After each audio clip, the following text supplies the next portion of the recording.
Hola, empezamos este audio con una realidad de mierda. El 80% de los emprendimientos fracasa dentro de los 2 primeros años. Uf, sí, esto apesta. Pero tienes que saber que la posibilidad de que te vaya bien con tu negocio no es una constante. Es una excepción a la regla. I know, es difícil de asimilar. Ahora piensa que dentro de este 20% que sobrevive a la purga, hay gente que hizo un estudio de mercado o gente que de verdad conocía mucho el negocio en el que se metía. Ya, nos detenemos aquí un ratito. Sabiendo lo que acabo de decir, ¿dónde quedas tú? Tú, que estás pensando en lanzarte o ya te lanzaste a la piscina, quizás sin saber nadar. Tienes que saber que las buenas intenciones no flotan en este mar despiadado de los negocios. Hoy vamos a hablar sobre cómo hacer un estudio de mercado, al que yo llamaré estudio de trincheras, y por qué es necesario hacerlo, y cómo lo hizo su agradable servidor sin gastar dinero. Ok, empecemos.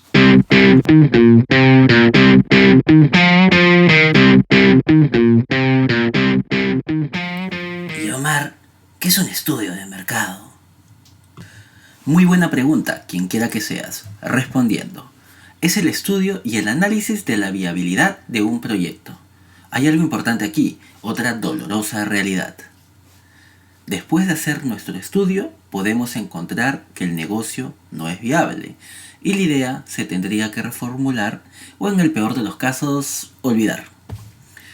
Pero claro, que eso te ayudaría a reducir las pérdidas de dinero y de tiempo. Al final, esto será tu decisión. Yo me lavo las manos. Oye Omar, ¿y cuándo debemos hacer ese estudio, Lo ideal es cuando tenemos la idea de lo que queremos hacer. Así podemos usar la información que vamos obteniendo y mejorando la idea inicial. Ok, ahora hay dos preguntas que debemos de hacernos todos en este momento. ¿Qué debemos de testear y qué información nos interesa conocer? Antes de pasar a la forma práctica de hacer un estudio de mercado, vamos a hablar de la viabilidad. Viabilidad, de forma sencilla. Esto se refiere a si tu negocio va o no va. Para responder esta incógnita vamos a realizar 3 preguntas más. Uf, Omar, son muchas preguntas. Sí, son muchas preguntas, pero peor es preguntar ¿por qué me fui a la quiebra? ¿No crees? Ya, no te esponjes. Prosigamos. Nuestras 3 preguntas serían: ¿tu negocio es relevante? ¿Tu negocio es diferente? ¿Tu negocio tiene precios competitivos? Son 3 temas importantes, pero vamos a tomar 2, ya que al otro le daré un programa entero por su importancia y porque puede ser la carta del triunfo independientemente de los 2 restantes. Respondiendo a la primera pregunta, que tu negocio sea relevante va ligado al llamado grado de relevancia. Es lo que nos da la pista sobre si vamos a ser capaces de convencer al cliente que deja la competencia y que se venga a nuestro puestito a comer nuestros tamales. Se aconseja diseñar un producto o una idea que realmente satisfaga una necesidad específica de mejor o de forma diferente a cómo lo hace la competencia. Quizá tamales hawaianos con piña. Ok, quizá no. Respondiendo a la pregunta sobre si tu negocio es diferente, esta pregunta está relacionada directamente al grado de innovación. ¡Ulala! Ser único y diferente. Ok. Este tema es muy importante y como ya dije, vamos a dedicarle un programa, así que next. La última pregunta sería: ¿tu negocio tiene precios competitivos? La oportunidad por precio. Y se refiere a buscar que tus precios sean competitivos, razonables. Ojo, ojito. Asegurar que tus precios son competitivos no quiere decir que sean baratos, no. Pero tampoco es que vas a ser caro simplemente porque te dio la gana. Puede ser más caro, pero si cumples con esta premisa: ser relevante y ser diferente. Oh yeah, relevante y diferente, las 2 cosas que mencionamos antes. Y así el círculo se va cerrando. Hay preguntas clásicas cuando un fotógrafo quiere empezar a cobrar y las vas a escuchar en todos los grupos de fotografía. Son un cliché. Son el equivalente a ¿cómo se desenfoca? ¿Qué lente usaste? O la mítica pregunta: ¿qué cámara me recomiendas? Al mismo nivel de frecuencia se encuentra la siguiente pregunta: ¿cuánto debería cobrar por una sesión de fotos? Y las respuestas son muchas, pero por allí siempre está el romántico que responde: cobras lo que sientas que tu trabajo vale. O el salvador del market que dice: cobra lo que quieras, pero no cobres barato porque nos malogras el mercado. En fin, en todos estos años no leí a nadie que les diga: haz un estudio de mercado, ¿no? Para que puedas saber cómo fijar tu precio. Nadie que explicara la manera correcta de resolver esta duda. La gente daba sus opiniones y algunas veces respondía con buena intención, pero con la información limitada a su entorno. No es lo mismo trabajar en El Salvador como fotógrafo que en Estados Unidos. Los mercados son distintos. Y esta anécdota es una de las razones por las cuales realizo este podcast. Ok, señores, esto fue la parte aburrida, pero son conceptos que nos ayudarán en el futuro. Pasaremos a la parte práctica de cómo hacer un estudio de mercado y no morir en el intento. Tenemos un par de opciones para realizarlo, pero la primera que van a encontrar por lo general en los libros de texto son las encuestas, y yo estoy un poco en contra de ellas. En realidad las detesto. Pasaré a explicar mi rechazo. Pero antes les recomendaré en YouTube un video que se llama Teoría de las encuestas. Esta genialidad está escrita por Hernán Cassiari, un escritor argentino, y nos dice que lo que sabemos del mundo lo sabemos por las encuestas que se realizan y que luego son replicadas por los diarios. Estas encuestas nos cuentan nuestra vida, nos dicen quiénes somos, qué nos gustan. Por ejemplo, así sabemos cuántas imágenes de Piolín tiene tu tía en su celular, nos dicen que los hombres hablan más de fútbol que de mujeres y que los adolescentes están a favor de Bad Bunny como de la legalización de la marihuana, etcétera, etcétera. Todos esos datos los conocemos por estas encuestas, pero Hernán nos dice que los encuestadores solo tienen un dato 100% real y es un dato que jamás nos van a compartir. Ese dato es cuánta gente contesta las encuestas, ya que todos los estudios que comunican día a día está limitado a ese pequeño grupo de gente aburrida o drogada, es lo que dice Cassiari, que tienen el tiempo para perder respondiendo encuestas. Hernán está seguro que el 90% de las personas cuelga el teléfono a los encuestadores y que la información que poseemos está limitada a ese 10% de gente aburrida y drogada. Eso es lo que al final leemos. Y seamos sinceros, a ver, ¿a quién le interesa contestar encuestas?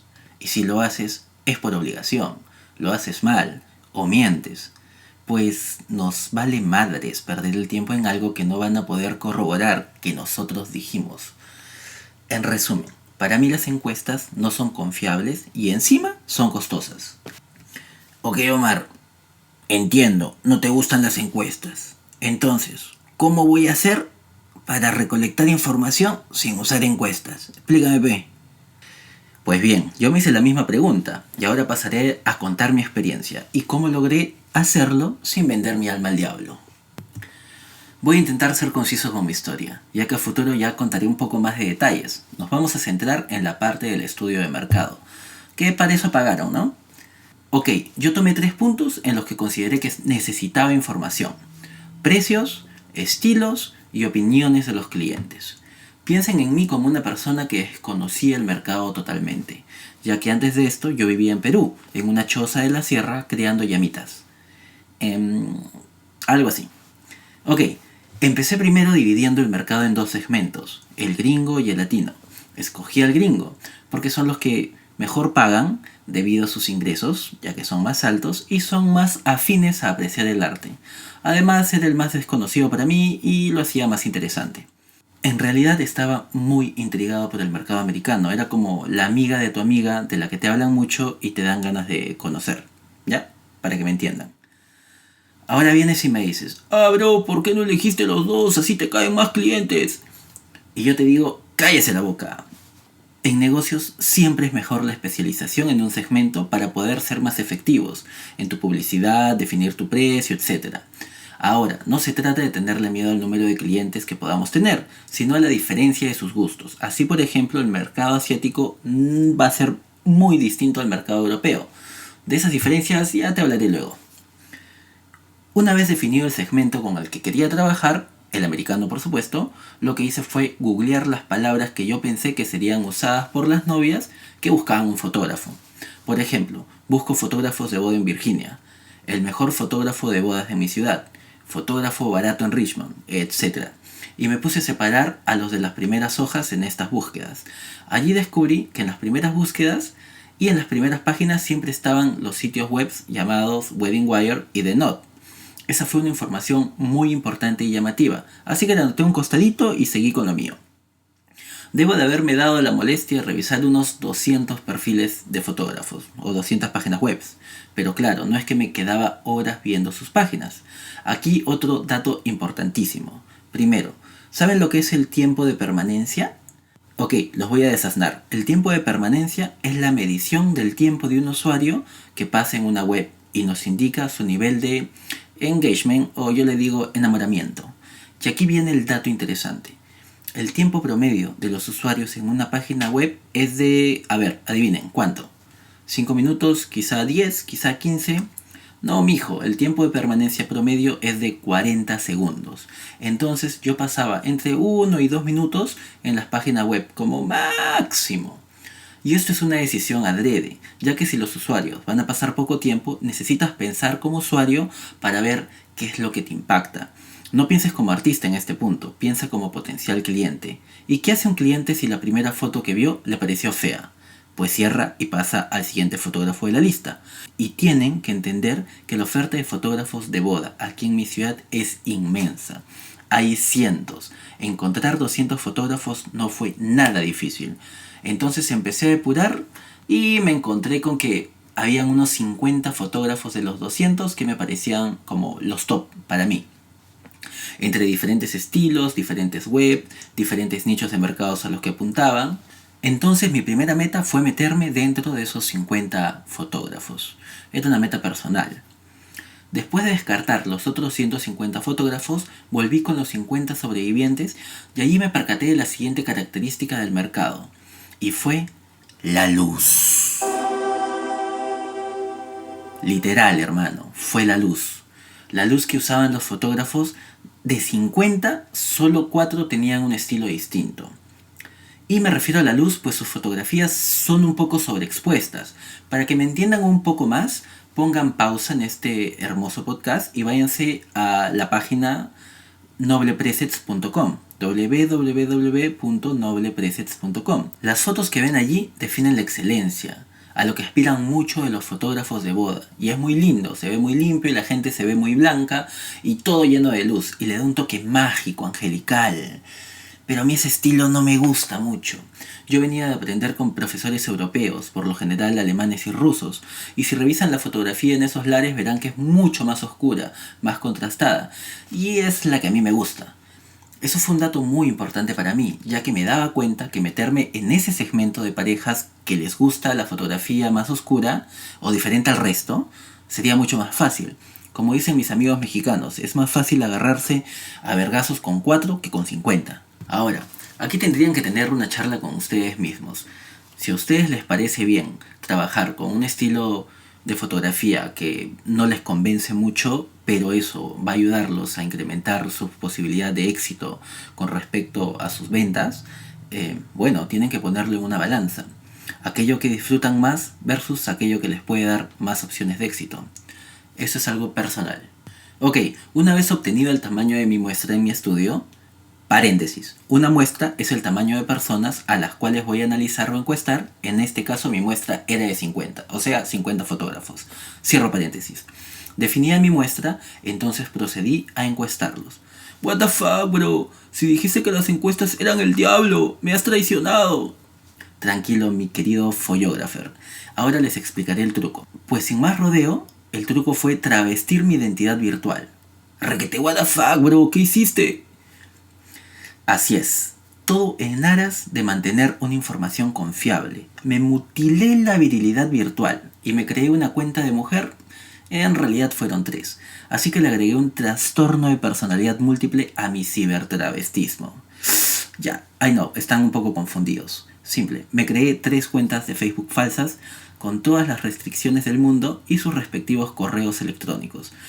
Como aquí todo es por correo electrónico, sí, la gente raramente te escribe por inbox para preguntarte algo, así que todo lo manejé por allí. Paréntesis, aquí en Estados Unidos todos los que tienen un negocio serio tienen página web. Mi fontanero, los que me cortan el césped, el electricista, todos. Es algo que le da seriedad a tu trabajo y al mismo tiempo presencia. Si quieres ver ¿Qué tan importante es? Revisa los mejores fotógrafos de tu país o a los que sigues. Si no tienen página web, quizá puedas obviar esta parte y solo manejarte con tu fanpage o tu cuenta de Instagram. O podría ser el primero que la tenga, logrando una diferenciación de golpe. Igual dudo que los fotógrafos de tu competencia top en tu país no tengan sus webs al día. Cierro paréntesis. Entonces procedí a enviarles un email preguntando por disponibilidad y precios, diciéndoles que me encanta su trabajo y que me gustaría que fueran mis fotógrafos. Una vez que respondieron, la mayoría en las siguientes horas, les seguí la conversación y les pedí a cada uno sus contratos. Les hice más preguntas. ¿Cómo era el precio del segundo fotógrafo? ¿Precios de las extras? Me hice la novia novata. Y también les pedía consejos sobre las horas que piensan que se necesita para cubrir una boda, etcétera, etcétera, etcétera. Entablé una relación cordial con ellos mientras fui ingresando toda la información en mi cabeza. Así pude descubrir que el promedio en mi ciudad por un fotógrafo de bodas de decente a bueno es entre $1,000 y llega hasta 5,000 aproximadamente. Si agregamos un álbum, segundos fotógrafos, prints y todo eso, tranquilamente puedes estar pagando por un servicio de fotografías a una novia alrededor de $8,000. Ok, yo era nuevo. Esta información me decía algo importante. Yo no tenía por qué ir abajo de esa brecha de los $1,000. También me enseñaba cómo responder a las dudas de los futuros clientes, con amabilidad y con la experiencia de estos fotógrafos, que eran veteranos. Al mismo tiempo, recolectar todos los contratos me explicó qué era detalladamente lo que ofrecían y cómo se cubrían en casos de percances o problemas que puedan surgir. Esto era sumamente importante, pues aquí en USA a la gente le encanta demandar y ya es casi un deporte nacional. Para resumir, con algo tan simple como inventar un usuario de novia, logré información fidedigna, real, reduje mi margen de error en estos datos. Además que estas conversaciones con otros fotógrafos eran lecciones gratuitas sobre ventas. Todo esto valió oro. Ayudó a moldear algunas de las ideas que tenía y desterrar otras que tenía equivocadas. Por ejemplo, yo pensé que quizá no funcionaría este método, pues los fotógrafos insistirían en tener una reunión presencial conmigo, o una videollamada, o una llamada, antes de brindarme alguna información. Pero no, ninguno lo hizo. Aquí la gente para muy ocupada y a veces no tiene tiempo para nada. El tiempo es un bien valioso en esta sociedad. Tengo incluso parejas que solo conocí el día de la boda. Y tú puedes decir, bro, qué raro, ¿eso no le quita feeling a tu trabajo? Pues no. Al inicio pensé que sería complicado, pero vas entendiendo la sociedad aquí. Con el tiempo hay personas que se sienten más cómodas hablando por email. Claro, es un porcentaje mínimo el que conozco de esta manera, pero sucede, son cambios culturales. De igual manera me pareció raro o me impactó cuando me contaron que las bodas en México duran 2 días, o enterarme de la cantidad de días que puede durar una boda hindú. Ok, recapitulemos. Yo consideré 3 puntos en los que necesitaba información. El primero era precios, que ya estaba cubierto, ya sabía cuánto eran los precios promedios y el precio que yo podía tomar. El segundo era estilos, fue algo que también, por suerte, había una demanda en el estilo que yo quería trabajar y es perfecto para mí. Y el tercero era las opiniones de los clientes. Este punto fue mucho más sencillo. ¿Por qué? Recuerdan que les dije que una de las páginas principales era Wedding Wire y la segunda era The Knot, cuando yo hacía las búsquedas. Bueno, también descubrí que allí los 50 fotógrafos, casi el 80%, se publicitaban a través de estas 2 páginas, que son las páginas más grandes acá en Estados Unidos. O sea, si tú eres novia y vas a googlear, buscar un fotógrafo de bodas, te van a salir estas páginas siempre en la primera lista de Google. Entonces agarré y me puse a buscar a los fotógrafos que me gustaban y me puse a ver todos los comentarios de sus novias. Me puse a observar cada uno de ellos y me fijaba en los que más coincidían, ¿no? Por ejemplo, los que tenían 5 estrellas, ¿en qué les ponían 5 estrellas? Entonces, ¿qué es lo que valora tu cliente? Por ejemplo, la puntualidad, el manejo de los tiempos, el manejo de las circunstancias adversas o impredecibles.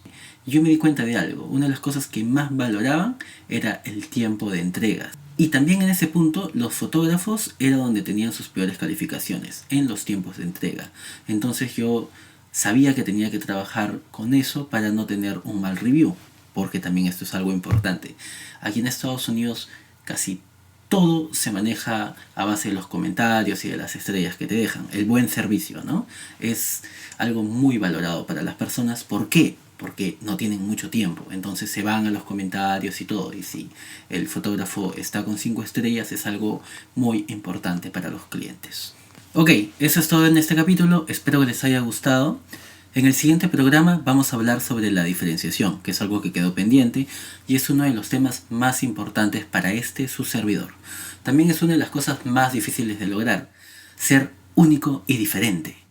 Les daré algunos ejemplos sobre artistas visuales de la actualidad que considero que lograron ese objetivo. Analizaremos sus trabajos, filosofaremos un poquito al respecto, les haré entender por qué ese punto les podría llenar la billetera.